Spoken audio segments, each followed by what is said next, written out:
क्या है, हम लोग अभी जो कुछ दिनों से हम लोग बात कर रहे हैं जप करने पे कि कैसे जप करना चाहिए और कैसे अच्छे से नाम लेना चाहिए, शुद्ध नाम कैसे लेना चाहिए। मेरी आवाज आ रही है आप लोग को? यस प्रभु जी। हाँ प्रभु जी आ रहे हैं। जी प्रभु यस। जी। तो जप जो है किस तरह से हमें जप करना चाहिए और क्या क्या इम्प्रूवमेंट्स उसमें लाने चाहिए, इसके बारे में हम लोगों ने बात किया। और मैंने ममता माता जी ने, जोगिंदर प्रभु ने, सभी ने उस पे कुछ ना कुछ अपना अपना अपने अपने तरफ से बताया। और एक मैंने वीडियो शेयर किया था, 6 रूल्स ऑफ हैप्पी चैंटिंग। उसमें भी जो है वो फर्स्ट रूल जो है वो सनातन गोस्वामी का के बुक से लिया हुआ है। इट इज मतलब वो सनातन गोस्वामी के रूल्स हैं। उसमें अगर पहला रूल देखेंगे तो पहला रूल जो है वो है मनः संस्करणम। मन पे, मन को वश में करना जो है वो ही पहला उसका रूल है। और बाकी कोई भी जब किसी भी इसको सुनेंगे आप, अगर किसी भी प्रीचर को आप सुनेंगे तो पहला चीज ये आता है कि आपको अपने मन पे कंट्रोल करना पड़ेगा। क्योंकि मन पे कंट्रोल जब तक आपका नहीं होगा तब तक मन जो है ना वो ओवर थिंकिंग का के स्टेज में रहता है। मन जनरली ऐसा ही है, मन का स्वभाव ऐसा है कि बहुत सारी चीजें सोचता है वो, बहुत सारा चीज सोचता है। तो जैसे अब इतना सारा चीज वो सोच रहा है, मन आपका इतने जगह पे, मतलब एक जगह स्थिर नहीं है, हर जगह अलग अलग जगह जा रहा है। उस कंडीशन में आप चैंटिंग अच्छे से नहीं कर सकते। ये एकदम मतलब प्रूवन है। इसलिए जितना भी आप सूत्र पढ़ेंगे, जब भी आप सूत्र पढ़ेंगे कि हाँ कैसे अच्छा जप कैसे करना चाहिए, इसके बारे में बहुत लोगों ने, जो भी बड़े बड़े से लेकर के छोटे, हर जो भी प्रीचर्स हैं वो सब लोग इसके बारे में बोलते हैं। और जब भी आप ऐसा एक्रोनियम देखेंगे तो उसमें जो है मन होगा ही होगा। क्योंकि मन नहीं अगर वश में है तो आप मतलब चैंटिंग अच्छे से नहीं कर सकते। दैट इज एकदम प्रूवन पॉइंट है। तो अभी बात क्या होता है कि मन अगर नहीं वश में है तो क्या हो सकता है। तो मन क्या करता है कि आपको, आपका जो पास्ट है ना, उसको दिखा के आपको ग्लानि महसूस करवाता है कि ये चीज मैंने नहीं किया, मैं कितना गलत आदमी, मैं कितना मैं कितना नीच हूँ, मेरे मेरे से ये चीज नहीं हुआ, मैं ये गलत किया, मेरे से ये मेरे को ऐसे नहीं करना चाहिए था, ये मेरे को ऐसे करना चाहिए था। तो एक तो उसका आपको वो बोझ दे रहा है कि आप पहले से जो आपने गलतियां की है वो बार बार आपको मन को देखेंगे तो आजकल एक ये है, आप लोग न्यूज चैनल देखते हैं? कितने लोग देखते हैं न्यूज चैनल? कोई नहीं देखता है। कभी कभी कभी रैंडम कभी कभी स्क्रॉल करते देखते तो, हैं प्रभु। हाँ कभी कभी तो दिख ही जाता है। ऐसा नहीं, मतलब मैं जानता हूँ कि आप लोग सब लोग भक्ति में है तो उतना हम लोग न्यूज चैनल पे उतना ज्यादा टाइम नहीं चलो, देते। घर में चलता है तो चलते फिरते कभी कभी देख लेते हैं। हाँ यस यस, मैं वही कह रहा हूँ। तो हम लोग क्या है कि बीच बीच में देख लेते हैं, या कभी कभी मेरा आदत है कि सुबह में मैं 8 बजे के आसपास जो है ना, 8 सवा 8 बजे वो 100 शहर 100 खबर वाला जो न्यूज होता है ना, वो मैं देख लेता हूँ। सो डेट थोड़ा सा, क्योंकि मैं बहुत ज्यादा ट्रेवल करता हूँ तो थोड़ा सा आपको पता रहना चाहिए कि क्या चल रहा है। मतलब किसी जगह मैं जाने वाला हूँ और वहां कुछ ऐसा अप्रिय घटना हो रहा है या ऐसा कुछ हो रहा है तो एटलीस्ट थोड़ा सा इन्फॉर्मेशन चाहिए होता है। तो उस हिसाब से हम लोग देखते हैं। लेकिन एक्चुअली जब आप देखेंगे, दिन में देखेंगे तो क्या है, कैसे न्यूज या फिर किसी भी टाइम देखिए तो एक ही न्यूज को अलग अलग एंगल से दिखाते हैं। मतलब अभी जैसे वो ये हुआ था, जो थोड़ा मतलब जैसे सपोज वॉर चल रहा था ना अभी, ईरान और इसका, इसराइल का, ठीक है।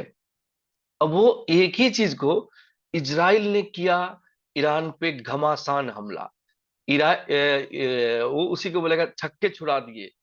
मतलब हालत खस्ता। एक ही चीज को जो है वो अलग अलग लैंग्वेज में बार बार और अलग अलग एंगल्स में दिखाएंगे। इतनी बार दिखाएंगे, इतनी बार दिखाएंगे कि मतलब आप जैसे वो चीज आपके कल एग्जाम है और वो आपको आने वाला है, परीक्षा में आपसे पूछा जाने वाला है। हरे कृष्णा माता जी, कि आपसे पूछा जाने वाला है कि किधर किधर से बम, किधर से किस एंगल से गिरा था, इतना डिटेल में वो बताएंगे। जबकि एक्चुअली उसका जरूरत नहीं। तो मन जो है वो कुछ कुछ क्या, वो इसी तरह से काम करता है। जब हमारा, जो हमारा पास्ट है, जो बीत गया है, उसको एक्चुअली में हम लोग अभी प्रेजेंट में उसके लिए कुछ नहीं कर सकते। जो हमने, अगर हमसे गलती हो गई है, तो हम प्रेजेंट में उस चीज को सुधार नहीं सकते हैं। इसका कोई ये नहीं है कि आप उसको सुधार लीजिए। लेकिन मन हमारा बार बार आपको उसी चीज पे लेके जाएगा। सेकेंड थिंग है कि आपका जो फ्यूचर है, जो कल होने वाला है, जो कल होने वाला है, उसको खूब सारा प्लानिंग्स बनाएगा उसके लिए। कि मतलब ये नहीं हुआ तो ये करेंगे, ये नहीं हुआ तो ये करेंगे। सपोज एक ही चीज का सरकमटेंसेस, आपको 10 सरकमटेंसेस में 10 प्लान बनवा देगा। 10 प्लान आपके दिमाग में बन जाएगा। और ये कितना बुरा हो सकता है, ओवर थिंकिंग कितना वर्स्ट हो सकता है, इस चीज को हम लोग भगवत गीता से समझ सकते हैं। कैसे? भगवत गीता किसको सुनाई गई? अर्जुन। अर्जुन को सुनाई गई। अर्जुन जो थे, अर्जुन मतलब इतने बड़े धनुर्धर हैं कि पूरा जो उनका विपक्ष है, वो 11 अक्षौहिणी सेना लेकर के भी वो लोग अर्जुन और भीम से डर रहे हैं। अर्जुन, अगर किसी का डर है उन लोगों को, तो अर्जुन का ही डर है। अर्जुन इतने मतलब तपस्वी है, इतने ज्यादा तप कर सकते हैं कि नींद पे विजय पा रखा है उन्होंने। गुड़ाकेश, नींद पे विजय पा रखा है। अब आप सोचिए कि इस लेवल का आदमी, जो मतलब स्वयं भगवान का इतना अंतरंग ये है कि वो नर और नारायण में जब भगवान आए तो उनको साथ में लेकर के आए। तो इतने भगवान के इतने सामीप्य में है वो, और इतना ज्यादा रिनाउंस्ड है, मतलब त्याग भी इतना ज्यादा है उनके अंदर। और उनका लेवल कहाँ जाता है कि वो ये बोलते हैं कि हम तो ये भी नहीं जानते कि इनसे जीते जाना श्रेष्ठकर है या इनके द्वारा जीता जाना श्रेष्ठकर है। इनसे जीतना श्रेष्ठकर है या इनके द्वारा जीता जाना श्रेष्ठकर है। क्या अच्छा है? क्या इनसे मतलब जीतना अच्छा होगा या इनसे हार जाना अच्छा होगा? क्या अच्छा होगा, मतलब फ्यूचर में क्या अच्छा होगा? फ्यूचर इतना ज्यादा, मतलब इतना बड़ा बना के दे। तो जब उस लेवल के आदमी को ओवर थिंकिंग जो है इतना ज्यादा मतलब हार्म कर सकता है कि वो अपने इसको डिसाइड नहीं कर पा रहे हैं, अपना डिसीजन नहीं ले पा रहे हैं। तभी वो बोलते हैं ना, कार्पण्य दोषो बेहतर स्वभाव, मैं नहीं डिसाइड नहीं कर पा रहा। तो जब ये इसका प्रकाष्ठा है कि मतलब हाईटेक इतना इतना बुरा हो सकता है। अगर हम ओवर थिंकिंग में रहेंगे तो हम कहाँ तक जा सकते हैं। अब ओवर थिंकिंग को समझने का क्या है कि आपको कैसे कैसे लेना चाहिए। मतलब ये तो हो गया कि कितना बुरा हो सकता है।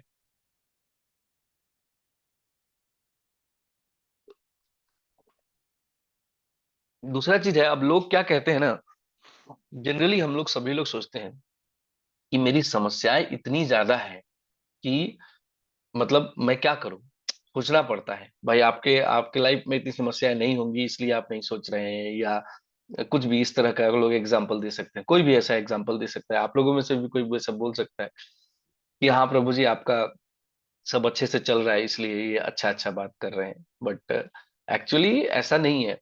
किसी का अच्छे से नहीं चल रहा है, बस ये समझने का ये है, मतलब फेर है। अभी यहाँ समझने वाली बात, कैसे समझने से फेर है कि जैसे जब समस्याएं आती है तो आता दोनों तरह के लोगों के पास में समानतः समस्याएं आती है। चाहे वो भक्त है या भक्त नहीं है, इससे समस्याओं का कोई लेना देना नहीं है, बराबर आता है। बट जो जो भक्त है और जो भगवत गीता समझता है, जो पढ़ता है, वो क्या सोचता है कि जैसे जब ये आ रहा है ना, तो आप एक चीज देखिए कि जैसे एक पत्थर है, समांतः दो पत्थर, दो शिल्पकार लेकर के, और उस पे मतलब ये करना, नक्काशी करना शुरू करते हैं, उसको एक शेप, एक मूर्ति का आकार देने का इच्छा रखते हैं, उसको एक सुंदर मूर्ति का इच्छा ये उद्देश्य से उस पे छेनी हथौड़ी का वार करना चालू करते हैं। तो दोनों में से एक जो है वो उस वार को सह रहा है, एक उस वार को सह रहा है, क्योंकि वो ये चीज जानता है कि अल्टीमेटली मेरे को वो शेप मिलेगा जिससे मैं पूजनीय बन जाऊंगा। देखिए, पत्थर जनरली अगर एक शेप का पत्थर है, उसको कोई कुछ आप अगर कहीं पे आप एक पत्थर का टुकड़ा आपको दिखता है, एक सपोज एक 1 फीट बाई 2 फीट का पत्थर का टुकड़ा है, आप उसको देख करके आपके अंदर कोई भावना आ सकती है, आप कुछ सोच सकते हैं उसके लिए? कुछ नहीं सोच सकते आप उसके लिए, तो जस्ट पत्थर है, सिर्फ सिंपल पत्थर है। लेकिन उसी पत्थर में अगर आपके इष्ट की का जो मतलब ये है जो शरीर है, उसकी कार्विंग की गई हो, तब वो क्या है, मूर्ति बन जाएगा। फिर भले उसकी प्राण प्रतिष्ठा हुई हो नहीं हुई हो, वो शुद्ध हो नहीं हो, सिद्ध हो नहीं हो, इससे कोई फर्क नहीं पड़ता है। अगर मुझे या आप, मेरे ख्याल से आप सभी लोगों के पे ये बात लागू होता है कि अगर आपको भगवान कृष्ण की एक मूर्ति दिखती है, भले उसका प्राण प्रतिष्ठा हुआ हो या नहीं हुआ हो, लेकिन आपके अंदर श्रद्धा जागृत हो जाएगी। आप उसको दंडवत करेंगे, चाहे वो किसी भी दशा में हो, चाहे वो अच्छे दशा में नहीं हो, क्यों नहीं। लेकिन अब बात क्या मैं कह रहा था कि जैसे दोनों दोनों पे प्रहार हो रहे हैं, दोनों पत्थरों पे प्रहार हो रहे हैं। एक पत्थर जो है वो शोर मचा रहा है, बहुत चिल्ला रहा है कि अरे बहुत दर्द हो रहा है, बहुत दर्द हो रहा है, अब तो रहने दो, अब नहीं, अब नहीं, आज के लिए तो अब बस हो गया, अब आज तो बस आप छुओ ही मत मेरे को, बिल्कुल बिल्कुल मत, मेरे को छुओ ही मत आज, ठीक है। और दूसरा पत्थर जो है वो उसको मतलब सह रहा है कि हाँ ठीक है, मैं जानता हूं कि लास्ट में इसका बेनिफिट जो है वो मुझे मिलेगा। जो कारीगर है वो क्या करेगा कि उस पे ज्यादा काम करेगा, क्योंकि उसको मेंटली उसमें उसे डिस्टरबेंस नहीं मिल रहा है, वो उस पे ज्यादा काम करेगा। और जो चिल्ला रहा है उस पे थोड़ा काम किया, उसके बाद इतना चिल्ला रहा है, ठीक है रहने दो, आज रहने दो, तो बाद में देखते हैं। तो इस तरह से भगवान जो है ना, वो हमें हमें सुंदर बनाना चाहते हैं, हमें अच्छा व्यक्तित्व देना चाहते हैं। और वो देने के लिए ये समस्याएं समस्याएं कभी भी जो है, समस्याओं को दो तरह से, एक और बात है यहाँ पे क्या है कि जैसे कोई टीचर है, ठीक है, आपको टीचर पूरे क्लास को एक एक समझिए स्टोरी सुना रहे हैं, ठीक है, और उसके बाद में वो पूछते हैं क्वेश्चन आंसर पूछते हैं, और जो बच्चे सही से क्वेश्चंस का आंसर दे देते हैं, तो उनका उसके प्रति वो संतुष्ट हो जाते हैं कि इसको समझ में आ गया कि क्या है कहानी, ठीक है।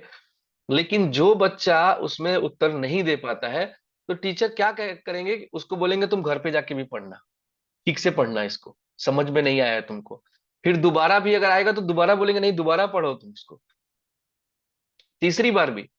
तो ये जो समस्याएं आती है, अगर आप इन समस्याओं का रीजन समझ जाए और उनसे उससे जो आपको हानि हुआ है, वो किस गलती की वजह से हुआ है, उसको दोहराए नहीं, तो समस्याएं थोड़ी कम हो जाएंगी, उनका अंतराल कम हो जाएगा।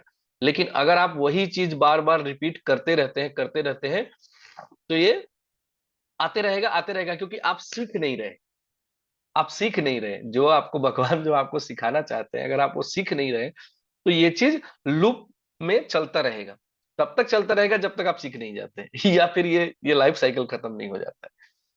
तो ये दो चीजें देखने वाली है, एक तो क्या है कि आपको सीखना है, इग्नोर नहीं करना है प्रॉब्लम्स को, मतलब ये नहीं है कि मतलब हमको, मेरे जो पहले शब्द जो मैंने कहा, तो उसमें ये चीज हो जाता है कि इसका मतलब ये तो नहीं है कि हम जो हो रहा है उसको हम झेलते रहे और हम चुपचाप बैठे रहे, नहीं, ऐसा भी नहीं है।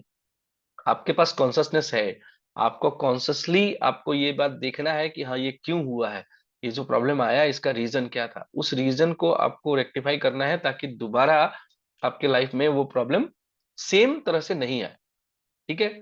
और दूसरा है कि पैनिक नहीं करना है कि आपको इतना मतलब ये आ गया, अब मैं क्या करूं, अब वैसा हो गया, मैं क्या करूं।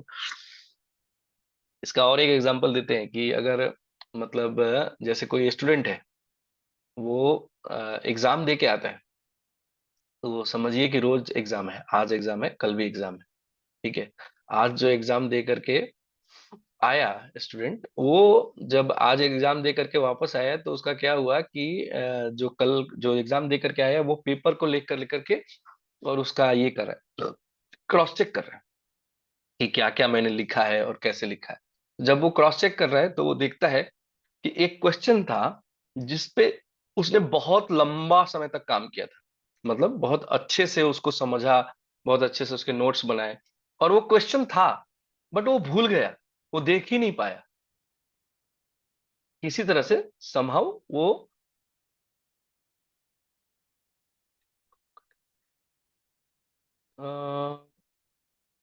1 सेकेंड माता जी, I'll share you the link again।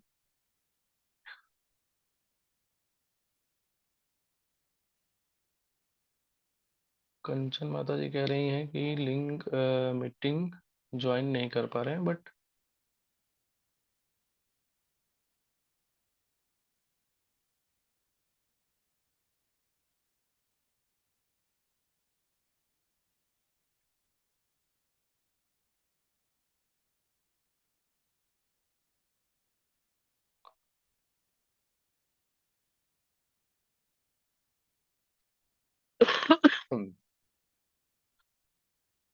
Okay. So I think कुछ प्रॉब्लम हो रहा है क्या, ऐसे तो मुझे तो लग रहा है सब ठीक ही है वैसे। आप लोगों को कुछ दिक्कत समझ में आ रहा है क्या, क्योंकि स्नेहा माता जी भी ड्रॉप हो गई हैं शायद, और वो इससे। हरे ऐसा तो कृष्ण कुछ प्रभु। नहीं लग रहा प्रभु, हरे कृष्ण प्रभु, ऐसा तो कुछ नहीं लग रहा, मीटिंग कंटिन्यू है प्रभु। हम्म। ओके, विल कंटिन्यू, देखते हैं क्या होता है। तो ये चीज है समझने के लिए, दो चीजें हो गई इसमें। एक तो क्या है कि आपको बर्दाश्त इसलिए करना चाहिए, ये सोच के करना चाहिए कि ये आपको इम्प्रूव करने के लिए, आपको अच्छा बनाने के लिए, आपको और ज्यादा सुंदर बनाने के लिए ये समस्याएं आ रही हैं। दूसरा है कि इससे आपको सीख लेना चाहिए कि फ्यूचर में जो है ये यही समस्या रिपीट नहीं हो। ठीक है। इसको और एक तरह से देखेंगे कि क्या है, कैसे होगा ये चीज। जब मैंने, ठीक है, मैंने आपको कह दिया, आप लोग भी पहले से ये बात जानते हैं कि ये ऐसे होता है। तो इसका दो चीज मैं बताता हूं जिससे आपको ये प्रैक्टिकली पॉसिबल हो जाएगा कि आप ओवर थिंकिंग से बाहर निकल जाएंगे। प्रैक्टिकली, एकदम प्रैक्टिकल चीज है। एक क्या है, ओवर थिंकिंग का रीजन समझिए। ओवर थिंकिंग का रीजन ये है कि हम लोग ये सोचते हैं कि वी आर कंट्रोल्ड, हमको कोई दूसरा जो है किसी दूसरे के वश में है, हम जबरदस्ती, हमको जब आप कुछ कर नहीं पाते ना तब आप ज्यादा सोचते हैं। जब आपको जनरल आदमी जो एक काम करने वाला है उसके ऊपर अगर किसी तरह का ऐसा हो जाए कि वो कर नहीं पा रहा है वो जो चाहता है, तब वो ज्यादा सोचता है। तो हमें क्या है उस कंडीशन में एक एक बात ये समझना चाहिए, जब आप विनम्रता से ये बात समझ देखते हैं तो हमें ये मानना चाहिए कि हाँ, हम पूरी तरह से कंट्रोल है और भगवान जो है वो सबको कंट्रोल करते हैं। बट जब दूसरा ये देखते हैं कि मतलब दूसरा पॉइंट ऑफ व्यू देखेंगे, तो actually we are not fully controlled. हमारे पास में चुनने का शक्ति है। ठीक है, कि हम क्या चीज करेंगे, ये हम सिलेक्शन पावर हमारे पास में है। भगवान वहां पे हमको कंट्रोल नहीं करते। और वही चीज है कि भगवान को किसी भी दोष से मुक्त करता है, किसी भी चीज के लिए वो दोषी नहीं है। तो इसको कैसे देखेंगे, जो भी समस्याएं हो, जितनी भी समस्याएं हो, उसको आपको दो पार्ट में डिवाइड करना है। I can and I can not, मैं कर सकता हूं और मैं नहीं कर सकता हूं। कितने, किसी के पास में कितना लंबा भी लिस्ट हो, आप इसको दो दो इन दोनों पार्ट में तो आप 100% इसको डिवाइड कर सकते हैं कि आइदर आई कैन डू और आई कैन नॉट। ठीक है। तो पहली बात कि जो जो काम आप कर सकते हैं उसके लिए चिंता कैसी, वो तो आपको करना है ना, तो चिंता किस बात पे कर रहे हैं। और जो काम आप नहीं कर सकते, जिसमें आपका कंट्रोल है ही नहीं है, उसकी चिंता कैसी, वो तो आप कर ही नहीं सकते ना, आप कुछ नहीं कर सकते उस चीज में, तो फिर चिंता किस बात के लिए कर रहे हैं। अगर अगर जो काम आप कर ही नहीं सकते, आपके कंट्रोल में है ही नहीं है, लाइक दैट कि एक एग्जाम का प्रिपरेशन करना, पढ़ना आपके बस में है, ठीक है। एग्जाम लिखना आपके बस में है, पूरा तरह से आपके इसमें है। लेकिन उसका जो रिजल्ट, जो टीचर जब उसका मूल्यांकन कर रहा होगा, उसका मूड ठीक है कि नहीं है, ये आपके बस में नहीं है। ये आपके बस में बिल्कुल नहीं है। क्योंकि ऐसा हो सकता है कि मतलब जनरली देखिए, ऐसा जरूरी नहीं है कि ऐसा नहीं, मैं सिर्फ उदाहरण आपको समझाने के लिए आप लोग को बोल रहा हूँ कि सपोज करिए कि अगर ऐसा हो कि भाई वो आदमी जो भी आपके पेपर चेक कर रहा है, वो किसी वजह से फ्रस्ट्रेटेड है, तो कई बार अच्छी चीजें भी अच्छी नहीं लगेंगी। तो ये तो आपके कंट्रोल में नहीं है। तो जब कंट्रोल में नहीं है, उसका चिंता आप कैसे कर सकते हो? करने से क्या होगा? उसका चिंता करने से कुछ होगा नहीं। तो एक तो ये चीज है। दूसरा चीज क्या है कि ऐसा कहते हैं कि why worry if no hurry, अगर जल्दी नहीं है तो चिंता किस बात की है। मैं इसको दूसरे तरह से कहते हैं कि मैं ये कह रहा हूँ, why worry if there is hurry. कौन सा वाला हरी?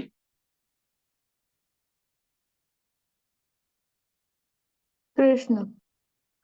यस, कृष्ण, हरि, हरि नारायण। अगर नारायण है तो फिर किस बात का चिंता है? तो इसको एक एग्जांपल, और आज बहुत सारा एग्जांपल हो गया। एक जो एक प्रेमी जोड़ा, मतलब बहुत ज्यादा अटैच्ड, इम्प्रेस्ड जो जोड़ा है, वो एक बार इससे जहाज से सफर कर रहा है। वो लोग कहीं जा रहे हैं, जहाज से सफर कर रहे हैं। तो क्या होता है कि तूफान आता है, बहुत तेज तूफान आता है। और तूफान जब आ जाता है तो सब लोग घबरा जाते हैं, क्योंकि जनरली देखिए तूफान आ गया तो घबराने वाली बात है कि घबराना चाहिए। तो लोग बहुत घबराए हुए रहते हैं। पर जो जो मेल ये है, मतलब पति जो है, वो एकदम शांति से आराम से बैठा होता है, बैठा रहता है। थोड़ी देर बाद में जो है तूफान थम जाता है, तूफान थम जाता है, और थमने के बाद में सब लोग स्थिर हो जाते हैं, सब लोग शांत हो जाते हैं कि चलो ठीक है, टल गया, तूफान चला गया, ठीक है। तो जब सब कुछ नॉर्मल हो जाता है, तो जो वाइफ है वो पूछती है कि आपको क्यों नहीं किसी बात की, ये मुझे देख के बहुत अच्छा लगा कि आपको आप बिल्कुल घबराए नहीं थे, आपको चिंता नहीं था किसी बात का। लेकिन मुझे ये समझ में नहीं आया कि आप इतना शांत कैसे थे जब इतना तूफान आया है, पूरा जो जहाज है वो हिल रहा है, और ऐसा लग रहा है कि किसी भी क्षण डूब जाएगा। उस कंडीशन में आप इतने कामली आराम से कैसे बैठे हुए? तो वो जो हस्बैंड है वो एग्जांपल देते हैं कैसे, कि वहां पे वो ऐसा ढाल और तलवार लटका होता है ना, लगा होता है ना, देखा है आप लोगों ने? तो उसमें से एक तलवार निकालते हैं, एक तलवार निकाल के और पत्नी के सर पे ऐसा, मतलब लगा देते हैं सर। तो फिर वो पूछते हैं कि क्या तुमको डर लग रहा था, डर लगा तुमको? तो पत्नी बोलती है कि नहीं, क्योंकि तलवार तेज था इसलिए डरना तो चाहिए था, लेकिन मुझे पता था कि इसका कंट्रोल जो है वो आपके हाथ में है। आप, और मुझे विश्वास है कि आप मुझे, मतलब तकलीफ नहीं पहुंचाएंगे, आप मुझे हर्ट नहीं करेंगे। ऐसा मुझे, मेरा मेरा पूर्ण विश्वास है कि आप जो है मुझे हर्ट नहीं करेंगे। तो जो जो हस्बैंड है वो ये चीज बोलता है कि इसी तरह से तूफान बहुत तेज था, लेकिन मुझे पता है कि इसका कंट्रोल जो है वो भगवान के हाथ में है। इसका कंट्रोल जो है वो मेरे भगवान के हाथ में, भगवान मेरे भगवान के हाथ में है। और वो मुझे तकलीफ नहीं देना चाहते हैं। अगर कुछ वो सिखाना चाहते हैं तो वो बात अलग है, बट वो मुझे तकलीफ नहीं देखना चाहते, वो मुझे परेशान करने के लिए नहीं कर रहे हैं कुछ भी। तो ये दो चीजें जो है आप लोग को प्रैक्टिकली इंप्लीमेंट करना चाहिए। एक बात तो क्या है कि भाई उसको जो हो रहा है उसको पॉजिटिवली लीजिए, कि हाँ ये डेवलपमेंट के लिए हो रहा है, ये हमारे अच्छाई के लिए हो रहा है। दूसरा चीज है, अगर ज्यादा ही समस्या लग रहा है तो उस पर काम करिए कि इसमें से क्या क्या मेरे को करना चाहिए और क्या नहीं करना चाहिए, ठीक है। तो और तीसरा चीज जो है, जब सबसे ऊपर वाला जो बात है वो ये है कि समवन इज देयर, जो जिसके कंट्रोल में सब है, सब कुछ है। मेरे कंट्रोल में तो कुछ नहीं, मेरे कंट्रोल में यही है, तो चलो मैं ये करता हूँ, और बाकी वो है जिसके कंट्रोल में सब कुछ है, देन ही विल सी। तो जैसे मैंने अर्जुन का एग्जांपल दिया स्टार्टिंग में आप लोग को, कि ओवर थिंकिंग से अर्जुन जैसा आदमी भी इस दशा में जा सकता है कि एक बार को वो ये कहे कि मुझे पता नहीं कि जीतना अच्छा है कि हारना अच्छा है, मतलब क्या श्रेयस्कर है, इस दशा में जा रहे हैं।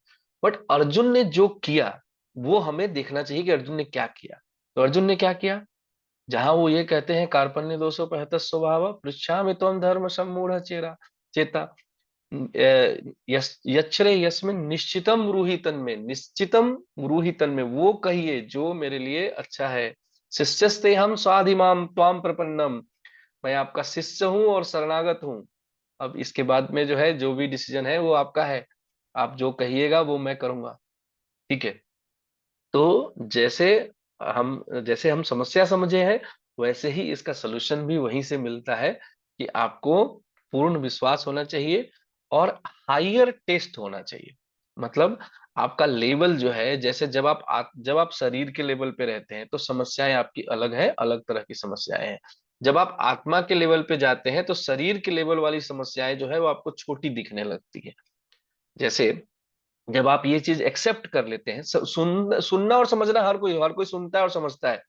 जब आप एक्सेप्ट कर लेते हैं कि आप आत्मा है, तो किसी के चले जाने से या इस शरीर में छोटा मोटा कुछ बीमारी हो जाने से कोई खास फर्क पड़ता नहीं है।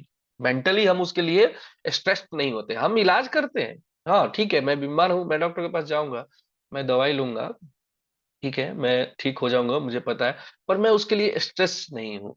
एक हमारा हमारा एक दोस्त है संयोग से अभी वो जो क्या है कि अभी वो ये क्लास नहीं सुन रहा है और शायद पता नहीं हो कभी सुनेगा।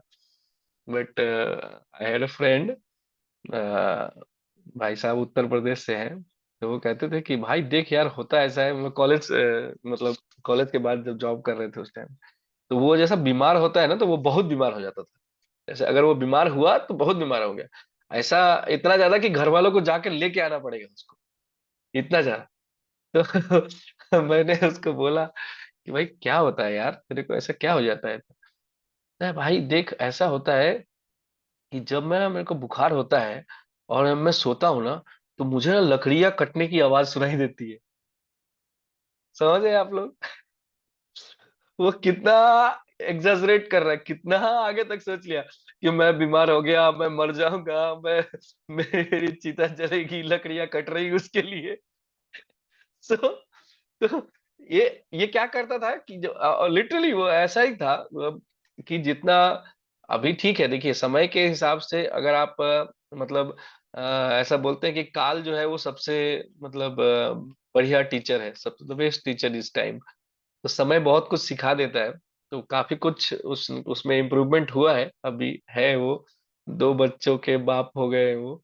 तो लेकिन वो उसकी बात जो है वो मैंने आपको कहा कि ओवर थिंकिंग कहाँ तक लेके जा सकता है, बट एक्चुअली क्या है, अगर आप यथार्थ पे आइएगा तो आप यही है ना, आप क्या है, आपको बुखार लगा हुआ है, ठीक है, आप जाइए डॉक्टर के पास, दवाई लीजिए, ठीक हो जाएगा, चलो ओके, इतना बड़ा चीज नहीं है। कल स्नेहा माता जी ने एक बात सुन करके मेरे तरफ देखा, मेरे को बोला क्या, बोला क्यों, मेरे को क्यों सोचना है? कोई हमारे सीनियर यहाँ पे कुछ कुछ कह रहे हैं कि आज आपको ये करना है। तो ये ऐसे मेरे तो वैसे देख रही थी, कल हाउस प्रोग्राम था यहाँ पे, तो कि आप मतलब मैं कुछ रिएक्ट करूंगा, पर मैं कुछ रिएक्ट नहीं करूंगा, मैं आराम से खाना खा रहा हूँ। तो बोले क्या हुआ प्रोफेसर, मेरे को भी मालूम नहीं क्या होने वाला है, लेकिन अभी मैं सोच के कर ही क्या लूंगा, जो बोल रहे हैं वो बताएंगे क्या करना है, तो जो करना है वो कर लेंगे, देखा जाएगा रात में। अभी थोड़ी बोल रहे हैं, वो रात की बात कर रहे हैं। तो दैट्स लाइक इस तरह से जो है ना, प्रैक्टिकली हम लोग ये 2 चीजें अगर आप ये करें, एक तो क्या है कि अपने स्तर को, अपने बौद्धिक स्तर को ऊपर बढ़ाइए शरीर के लेवल पे, या फिर जितना ज्यादा आप आपका जो सोच है वो जितना ज्यादा संकुचित रहेगा, उतना ज्यादा आपको ये ओवर थिंकिंग उतना ज्यादा परेशान करेगा। तो जैसे जैसे आप ब्रॉड होते जाइएगा, जैसे जैसे ऊपर बढ़ते जाइएगा, तो नीचे की चीजें आपको कम परेशान करेंगी। और दूसरा चीज है कि जब आपको लगे कि हाँ बहुत समस्या हो गया है, तो आप उसको बाइफरगेट कीजिए, क्या आपको और क्या आप कर सकते हैं, क्या आप नहीं कर सकते हैं। तो जैसे जो आप कर सकते हैं उस पे उस समय में क्या होगा कि जो आप नहीं कर सकते उसके उस पे सोचना जब आप बंद करते हैं, तो आप जो आप कर सकते हैं उस पे आप अच्छे से काम करते हैं, बढ़िया से काम करते हैं। और अगर आप इन दोनों द्वंद्वों में पड़े रहिएगा तो क्या होगा कि जो आप नहीं कर सकते वो तो नहीं ही कर सकते, उसका तो आपके पास में कोई है ही नहीं है। लेकिन जो आप कर सकते हैं वो आप अच्छे से नहीं कर पाते, जो काम आपके कंट्रोल में है वो आप अच्छे से नहीं कर पाते। तो ये प्रैक्टिकली मेरा ये किया हुआ है कि हाँ, ऐसे आदमी सही सही में ओवर थिंकिंग से कम मतलब बच सकता है। और ये ही तरीका है कि आप किसी भी मार्ग में, सिर्फ भक्ति में नहीं, भौतिक आध्यात्मिक किसी भी मार्ग में आप अच्छे से मतलब सफल हो सकते हैं। तो ये मेरा आज का जो है ये था कि मैं आप लोग को ये बताऊं, ताकि जो ये it is not other than chanting, ये चैंटिंग से बाहर नहीं है।